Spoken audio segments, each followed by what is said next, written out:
Keychron K2 wireless mechanical keyboard. This is, I think, the brown switch, white backlight, brown switch. Let's just open it up and go through what it has. Keyboard, extra keycaps, instructions on stuff, more instructions, and in this compartment we have a USB-C and a regular USB-A cable. What is this? And a key puller. So these are the keycaps that came with it there all together. So here it is, the Keychron K2 wireless 84 key keyboard. It's mostly gray with a splash of orange over here. It's plastic. And this is the 84 key keyboard. You can see it in comparison to a 10-less keyboard, so without the numpad over there. And you can compare it to something like a full-size keyboard here. So it's, well, let's see if I can fit that all in the frame. So substantially smaller than this here with a full 101 key layout. So you can see that in comparison between the 10 keyless without the numpad, full keyboard here with the numpad and some media key. This is the DAS Ultimate keyboard with complete blank keycaps here. And we have here the Keychron K2. So one thing I noticed off the bat is that it's not tapered in any way, so it's exactly the same size all throughout. It does have feet, so you can raise it a bit, and it stands substantially higher than any of the other keyboards that I have, even with their feet raised. So it's got a much higher profile. As far as the key sounds go, these are browns, so they are almost like the reds, which has no tactile bump, a lot quieter, versus the blues. These are Cherry MX Reds. This is a Cherry MX Blue. It has a click, so it has a tactile bump and a audible click sound, while this has a tactile bump, but it's substantially quieter than the blues. So reds, you can just hear them bottoming out, but no click. Blues, you can hear them bottoming out and clicking as well. And the browns, which are bottoming out, but they're clicking, but you can't hear it. So if I press it without bottoming out, let me see here, actuate. So this is actually triggering, and that's, if you don't bottom out, that's quiet. And if you don't bottom out, it clicks here. You can feel, I can feel the tactile bump. And over here. So if you type without bottoming out, it has a tactile bump and it doesn't make nearly the same noise as the blues. And obviously the reds have no bump whatsoever. And I'm going to compare that with an Amazon keyboard, which are imitation blues, and you can hear this is what one of these cheapo mechanical keyboards sounds like. So another 10 keyless. This is actually a lot louder than the real blues.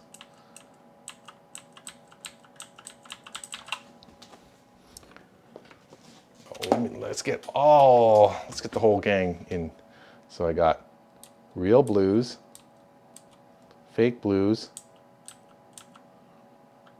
Gateron browns, reds.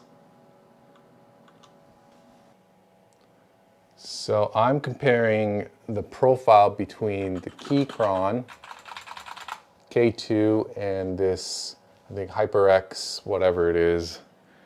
And you can see here, it's a good inch higher at the front, and it's even higher at the back because I have the little feet pulled out, so much higher. And if I compare it to something like the Apple keyboard, it's ridiculous how high this is. You can stack a whole bunch of Apple keyboards on top of here and you would still have room to spare. I will also, there's the Apple wireless keyboard, the little wireless mini keyboard. Much, much, much taller profile. Heck, let's go. This is my daily driver, the DAS Ultimate, for a few years. I mean, it's about half an inch higher than that, but the slope is very substantial in the back here. You're looking at another whole keycap height there in difference. So profile is huge. Can't do anything about it. You can put a wrist rest, I guess, but if you're used to typing without one, then yeah, you're gonna need a wrist rest for this. Keycaps feel like a little nice. I don't know how to say this. It's very smooth. It feels, I'm trying to think of here, like butter, like like cream or something. Smooth. So I didn't get the RGB because I don't really care about RGB, but the lights are useful because it's not a standard layout, so typing in the dark might be harder if you're not used to it. What is going on? That's distracting. Half these things are distracting. Like, why do you need it? But I guess it's cool. Okay, I got one that isn't so crazy.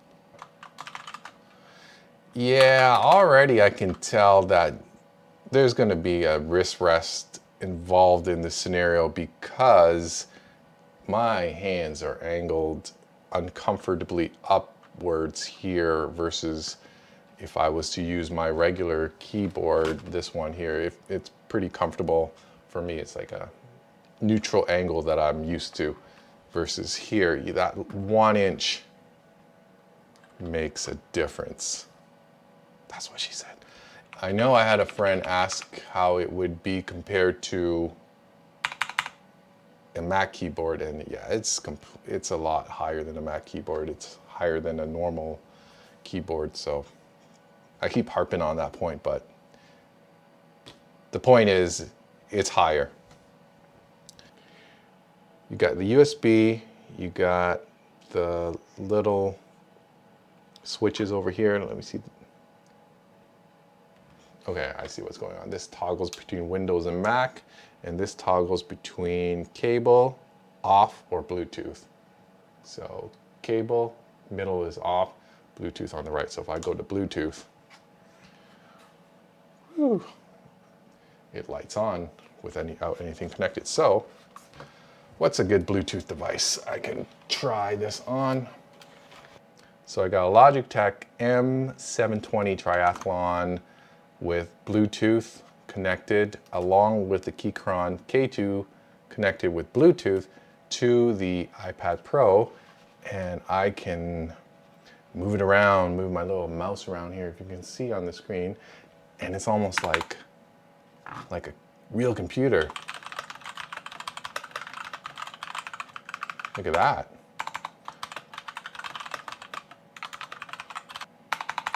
So anyways, I have iPad Pro here, Surface Pro here. I can type, just use it as I regularly would. And then if I wanted to switch back to the iPad Pro, just a matter of FN1, and takes a second for it to connect. And here I am back over here. So you can do this with up to 3 devices, switching back and forth. Back to number 2, and then it's connected. Okay, I think what's happening here is it goes dark, waiting for connect, and lights up back to tell you that everything is okay. So to sum it up, I think this is a fairly good keyboard in terms of lightweight. It's pretty attractive. It's got at least I think so, it's got a nice Spartan look and then the little splash of orange over there. The Gateron browns make it a good compromise between that tactile feel without having that loud clicky noise that you get from a blue keyboard, and without that, it has that feedback unlike the reds that I have. It's like I think I said, but it's lightweight, it's compact, it pairs pretty well with something like the iPad Pro or the Surface Pro, where you might not want to have a type cover experience. You might want to have a real keyboard experience. This would be the way to go because you can switch it onto Bluetooth, connect it fairly seamlessly, and it has, I think, a better typing experience than one of the type covers. One thing you do have to watch out for is the fact that it is a pretty high device here. So even with the legs out, it goes even higher. This is certainly about an inch higher than my other keyboards, which I don't use a wrist rest for, and I anticipate using this one either hovering this way or using a palm rest to put me onto the same level as that. Those are my first impressions of it. So far, so good. I do like all the connectivity options through the 3 Bluetooth. It switched fairly seamlessly for me. The array of backlight functions is kind of overkill and a little silly, but whatever. To each their own, I guess. The media keyboards do work, and it does have a little switch back and forth to go between a Windows mode and a Mac mode, just mostly to control these keys here, the Command and the Option and Alt. And it does have the ability to connect through a physical cable. So yeah, that's my thoughts on that. I'll probably do a follow-up just to see how I like this keyboard over the coming months and can give a better review of this as a longer time user rather than just like looking at it for an hour or so.